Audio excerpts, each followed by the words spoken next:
সবারে বাসিব ভালো, করিব না আত্মপর ভেদ।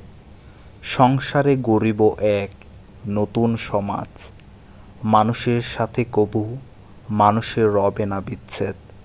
সর্বত্র মৈত্রীর ভাব করিবে বিরাজ। দেশে দেশে যুগে যুগে কত যুদ্ধ, কত না সংঘাত। মানুষে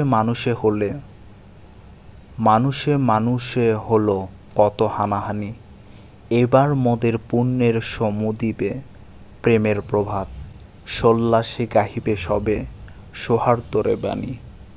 সারমর্মটি হলো, আপন পর ভেদাভেদ ঘুচিয়ে ভালোবাসার বন্ধনে বাঁধতে হবে সবাইকে। মৈত্রী আর সৌহার্দ্যের বাণী ছড়িয়ে দিতে হবে সবখানে। তবেই সম্ভব যুদ্ধ সংঘাত হানাহানির বিপরীতে এক নতুন সমাজ গড়ে তোলা।